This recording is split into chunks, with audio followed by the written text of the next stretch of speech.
Good afternoon to you. Mark Sudduth, HurricaneTrack.com here with your first hurricane outlook and discussion for the 2017 Atlantic hurricane season.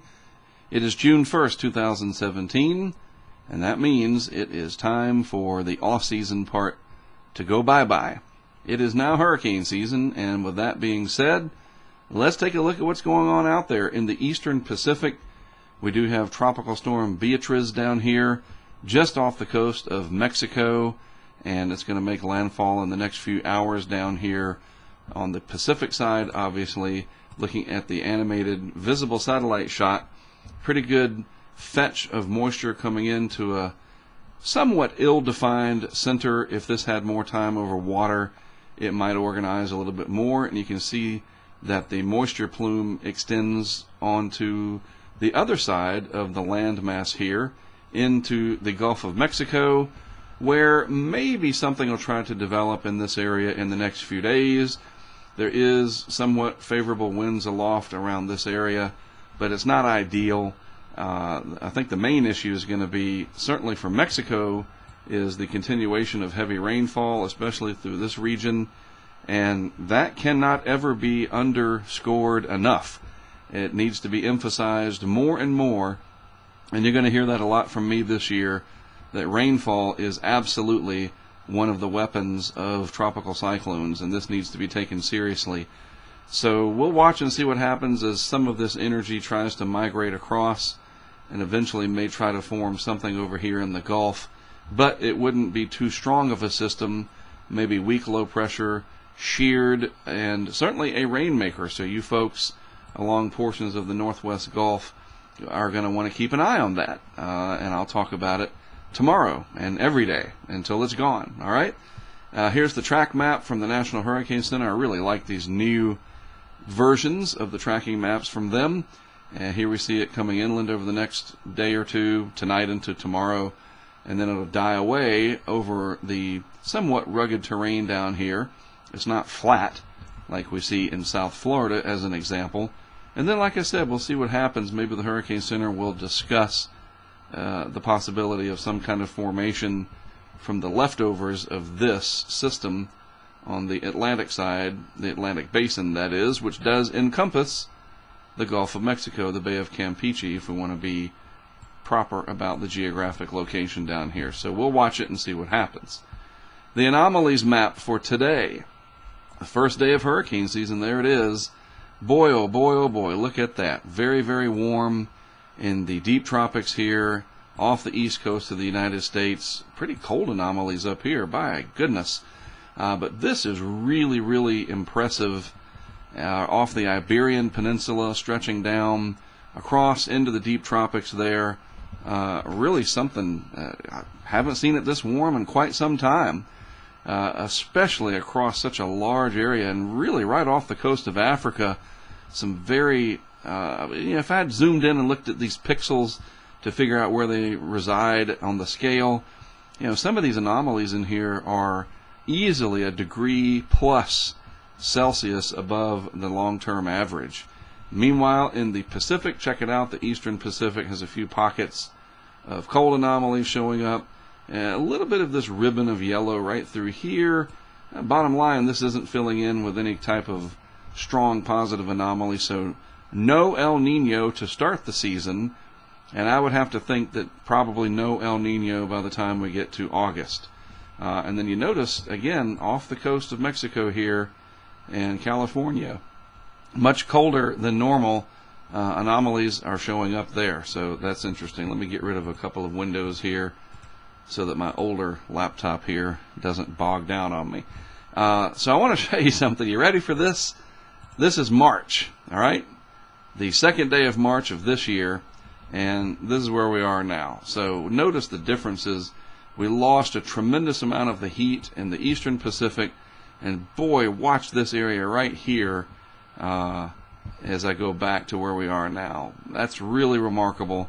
A real difference in the two in just a couple of months' time here. 3 months, whatever it is, March, April, May. Yeah, 3 months.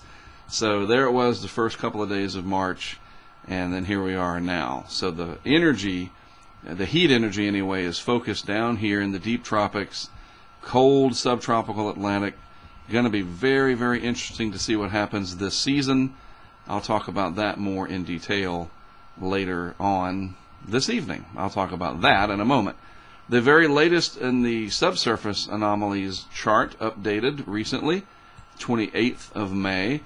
And you notice that the warm pool, as it's called, trying to reach the surface here over in the eastern part of the Pacific, but it's really meager. Okay, we're not seeing 2, 3, 4, 5 degrees Celsius anomalies in here like we have seen in the past. And in fact, I want to put this, let me refresh it here. This is a GIF animation, and I usually just show the most recent one. And watch how this area has really shrunk over time, not only in its extent, but the heat energy just kind of going away. We lost a lot of this heat content over here. Even the cold anomalies have gone away some.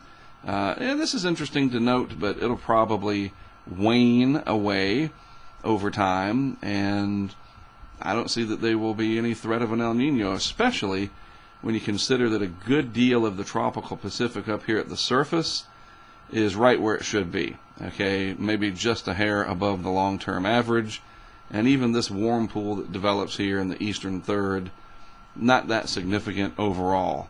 So by the time we get to September, if the Pacific starts to warm, the effects will lag, and it won't be in enough time to quote-unquote save the Atlantic from having a potentially busy season, especially when I see this and then the cold water to the north like that. Wow, going to be an interesting 183 days ahead. All right, globally, I want to show you this. Again, you look out across the vastness of the equatorial Pacific, and it's really generally right where it should be, just a hair obviously on the right side of the scale, so warm neutral conditions. Fairly cold North Pacific overall, so that's interesting. This has been a lot warmer in recent years. And then there it is, almost enough of a horseshoe. Dr. Klotzbach mentioned in his update today that the North Atlantic up here off of Greenland and Iceland, not quite as warm as we have seen in traditionally busy seasons, but this is close. I mean, off the Iberian Peninsula here, wow, I'm impressed. I hope people are ready. It doesn't mean something's going to hit us. That's for darn sure. It just means that the potential for more hurricanes is there. Now we have to see what happens. It's like having a loaded sports team and you think they're going to win it all, whatever the case may be. And the potential's there, right? But you never know. There's always some unknown that could come in. So anyhow, we'll talk more about that tonight. In the Gulf of Mexico, just looking at actual temperatures, the purples are still below the threshold for the most part. Parts of the Gulf here lagging now. But, once we get to September 1st, everything will be nice and toasty. And the Gulf is definitely susceptible to quick changes. I mean, hey, you remember all season long. Let's go back to March. Look at that. Remember March 2nd? Look how warm the Gulf was. And we go to where it is now, and it's cooled off quite a bit, especially the northern part, compared to average. But it'll be plenty warm by the time we get to the peak part of the season, if not before. On the Atlantic side, nice and warm as well. A couple of pockets of 28 degrees Celsius. And this will all fill in over time. Everything will be plenty warm for development. And in fact, a lot of this area is warmer than it should be. If we go back one more time and look at the anomalies map, try to figure out where these areas are. Just off the east coast here, there's Bermuda. And if we look at the actual temperatures and what that relates to, yeah, I mean, most of this water profile through here, a little bit warmer than it should be. So you're going to have a lot of things to look at throughout the season ahead. So tonight at 7 o'clock Eastern, the much anticipated, by some, I guess, right? Day 1 special broadcast. This is the first day. We have 183 days. I think I got my math right on that. And then November 30th, we'll see what happens. What will we be talking about on November 30th? This is the first day. What is the end of it going to look like? Day 183. And yeah, we'll do a day 183 as well. That'll be really interesting. Will we get to launch our weather balloon in the eye of a hurricane this year? How many times will we deploy? Will it be 0? Will it be 5 times? Who's going to be affected? I mean, we don't know the answers to a lot of those questions, but we certainly know what we're going to do if something does happen and how we're going to be on top of it with some of the best technology available. And I'm going to talk about that. I'll take you through some of the history and where we've come to get where we are, and again, look at the various forecasts, kind of break that down, and then a few tips, some advice from me, because I've been in enough hurricanes that, hey, I think I know a thing or two. I don't know everything, still trying to learn, but I want to share what I do know to try to help motivate people. You know, get interested in this stuff. Be engaged. Don't be fearful. There's no reason to be scared. If you're scared, then you don't know enough. You got to educate yourself and try to wrap your brain around, what will I do if something like that in that picture there comes my way? And that's all I'm asking, is for people to at least take some responsibility to learn what they can, not only about the phenomenon, but about preparedness and what it takes, because it's different for everybody. And we'll talk about that tonight. 7 o'clock Eastern Time on YouTube and on Facebook Live. That's facebook.com/HurricaneTrack. And make sure you enable notifications. Everything we do is at HurricaneTrack. HurricaneTrack. It's all one word. Look for it, and you'll be good to go. And if you can't watch for whatever reason, it'll be archived. Alrighty? Thanks for tuning in on this first day of the hurricane season.